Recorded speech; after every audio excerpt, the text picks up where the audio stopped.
Oi, amados, muito boa tarde, que a graça e a paz do nosso Deus seja e esteja com vocês, não somente hoje, mas todos os dias da nossa vida. Queridos, estamos aqui para mais um devocional e temos que falar a respeito desse assunto, pois afinal de contas, hoje o que mais se vê aí fora é o engano sendo pregado e há muito tempo, queridos, desde antes da época de Jesus. Já víamos os religiosos pregando o engano, pregando aquilo que eles acreditavam que era verdade. Mas os religiosos da atualidade querem de toda forma pregar aquilo que eles têm por coerente, de acordo com aquilo que eles acreditam.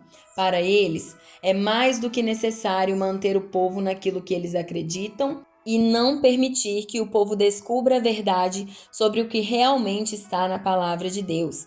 Um exemplo disso é quando falamos do divórcio, o qual muitos se levantam para declarar que não é permitido e que é abominável aos olhos de Deus. Bom, claro que Deus não gostaria que houvesse o divórcio, mas ele permitiu a carta de divórcio para evitar o sofrimento, o descaso, o repúdio e a morte.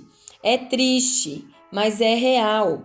Deus criou um plano B para que os seus filhos não sofressem nas mãos de um ser humano endurecido e mau.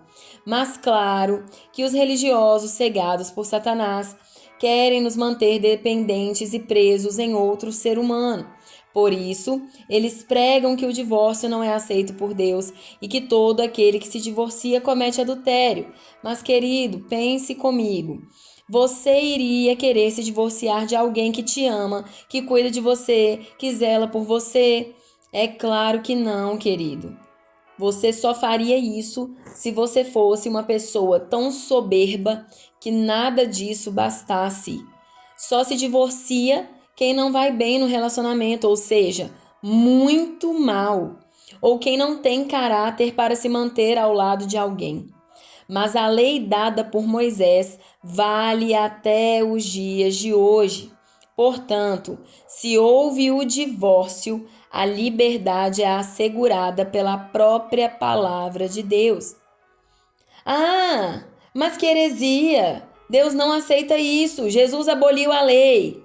Queridos, então vamos ver o que o próprio Jesus nos dirá a respeito. Não cuideis que vim destruir a lei ou os profetas. Não vim abolir, mas cumprir.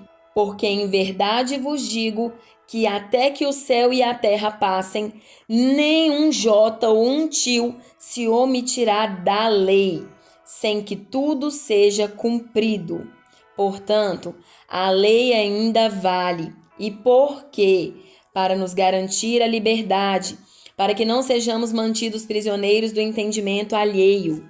Mas é claro que o próprio Jesus sabia que haveriam aqueles que mudariam as coisas e ensinariam doutrinas vazias ao povo. E ele diz: qualquer, pois, que violar um destes mandamentos, por menor que seja, e assim ensinar aos homens, será chamado menor no reino dos céus. Aquele, porém, que os cumprir e ensinar, será chamado grande no reino dos céus. A verdade é que a lei tem uma função até hoje: nos conscientizar do que é pecado e o que não é. A lei é para me ensinar do que preciso abrir mão e do que não preciso. A lei é para me garantir a liberdade a qual Cristo me libertou. A graça não aboliu a lei. Infelizmente, só buscamos o conhecimento sobre depois de já termos nos afundado no pecado.